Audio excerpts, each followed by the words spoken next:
بسم اللہ الرحمن الرحیم۔ پیارے بچوں، سبق کے دوران جو کتابیں آپ کے پاس ہونی چاہیے ان میں سب سے پہلے اردو کی کتاب آپ کے پاس ہونی چاہیے، اس کے ساتھ اردو کی ورک بک یعنی عملی کتاب، اور کسی مشق میں مدد کے لیے آپ کے پاس ریسورس پیک، اور چھٹیوں کے کام کے لیے سمر پیک بھی آپ کے پاس ہونا چاہیے۔ آج کا ہمارا سبق نمبر 1 یعنی حمد کا دوسرا لیکچر ہے، جس میں ہم حمد اور اس کی تشریح کے بارے میں مل کر پڑھیں گے۔ تو بچوں، سبق سے پہلے آج کے حاصلات تعلم یعنی SLOs کو دیکھ لیتے ہیں کہ آج ہم کون کون سے SLOs کو پڑھیں گے۔ پہلا SLO ہے سن کر پڑھنے کے لیے تیار ہو سکے یا ساتھ ساتھ پڑھنے کے قابل ہو سکے۔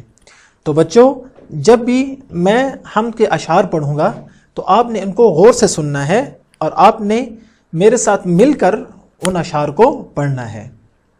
دوسرا SLO ہے تصویر دیکھ کر اشیاء کے نام لکھ سکے۔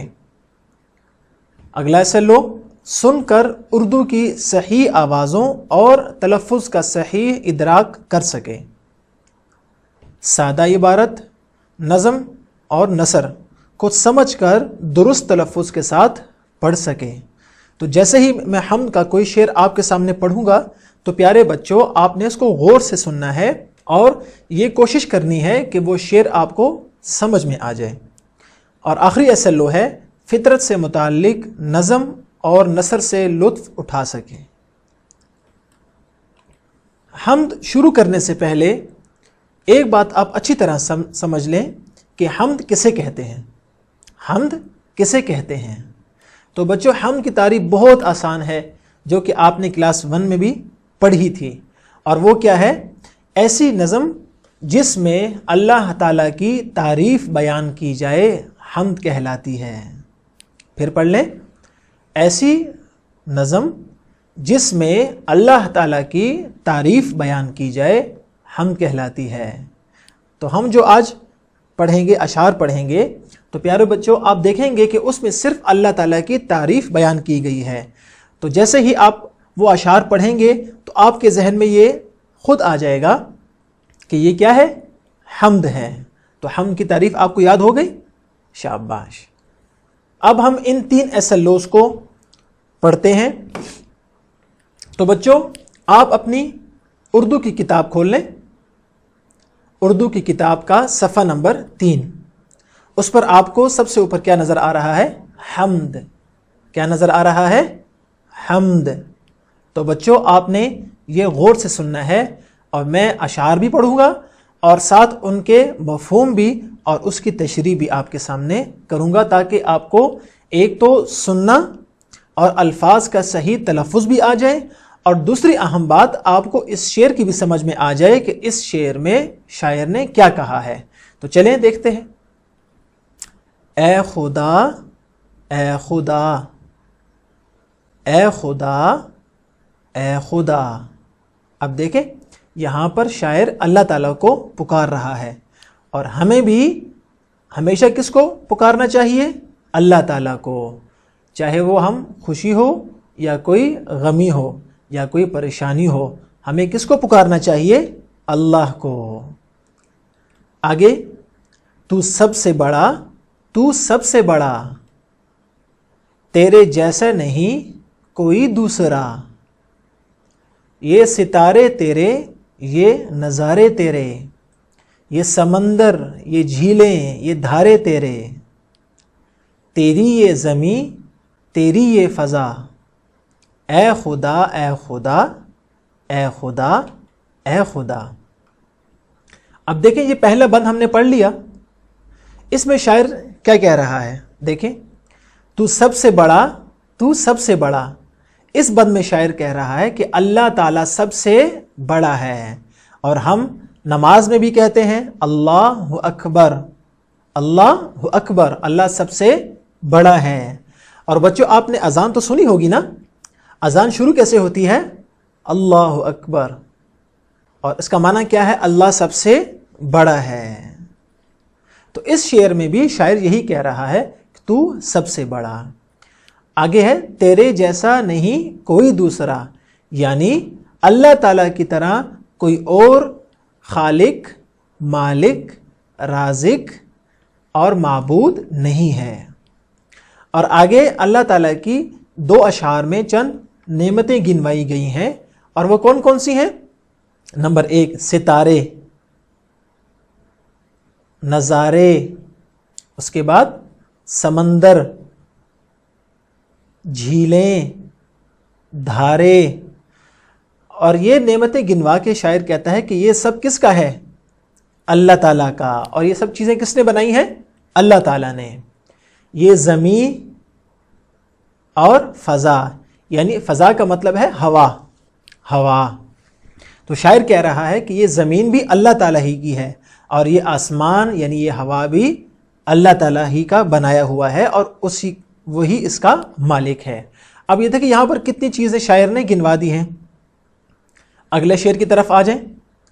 چاند سورج تیرا حکم پا کر چڑھیں، چاند سورج تیرا حکم پا کر چڑھیں، تیرے ہی حکم سے سب جئیں اور مریں، تیری ہی یہ زندگی تیری ہی یہ قضا، اے خدا اے خدا اے خدا اے خدا۔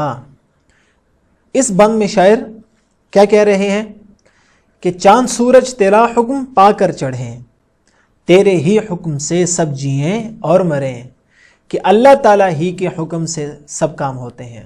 سب کام کون کرتا ہے؟ اللہ تعالیٰ۔ چاند رات کو جو نکلتا ہے، صبح سورج کا آنا، اور مغرب کے ٹائم جو سورج غروب ہو جاتا ہے، اور رات کو چاند آتا ہے، اور صبح چاند غائب ہو جاتا ہے۔ رات کا آنا، دن کا آنا، یہ رات اور دن کا بدلنا، یہ کس کے حکم سے ہوتا ہے؟